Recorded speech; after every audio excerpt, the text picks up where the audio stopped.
Hello friends, welcome back to my channel. আজ আমি রান্না করছি নিরামিষ পুঁই শাক। দেখো এখানে পুঁই শাকগুলোকে এইভাবে কেটে নিচ্ছি। আর এখন এখানে নিয়েছি আলু, মিষ্টি কুমড়া, পটল, ঝিঙা, বেগুন, কাঁঠালের বিচি আর হচ্ছে কাঁকরোল। এইগুলো দিয়ে এখন রান্না করব। তো এখন এখানে দেখো কড়াইতে তেল গরম হয়ে গেছে। এখন এখানে একটু ডালের বড়িটা আমি ভেজে নিচ্ছি। আর এখানে শুকনো লঙ্কা ফোড়ন দিয়ে তেজপাতা দিয়ে দিলাম।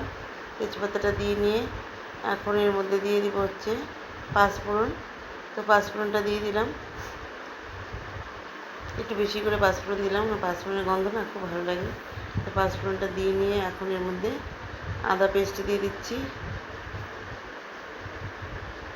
আর এখানে টমেটো দিয়ে দিলাম বিচি ছাড়িয়ে নিয়ে।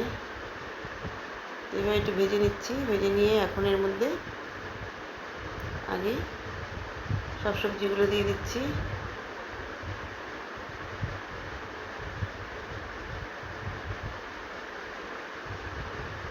তো সবজিগুলো দিয়ে আগে একটু নাড়িয়ে নিচ্ছি।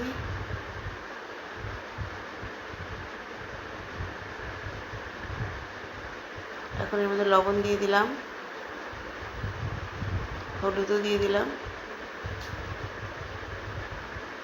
দিয়ে আবার একটু মিশিয়ে নিয়ে এখন এর মধ্যে পুঁই শাকগুলো দিয়ে দেব।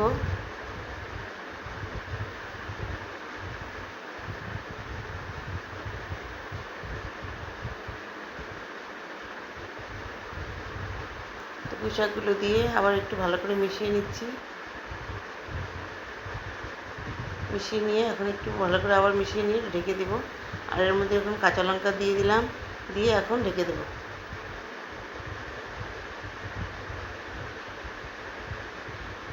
তো ঢেকে দিয়েছি।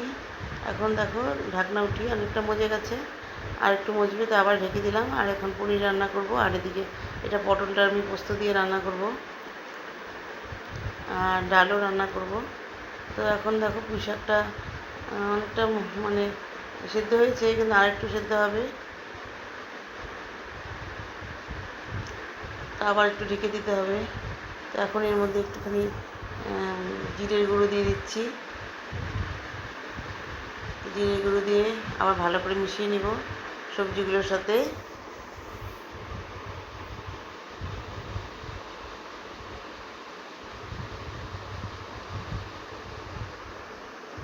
এখন এর মধ্যে ডালের বড়িগুলো দিয়ে দিলাম।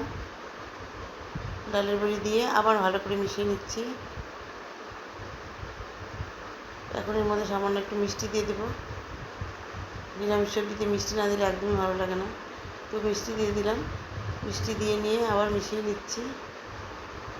তো যারা মিষ্টি খাও না তারা দেবে না। তো এখন আমি এটাকে নামিয়ে নিলাম। আর তোমরা সবাই ভালো থেকো, সুস্থ থেকো, পাশে থেকো।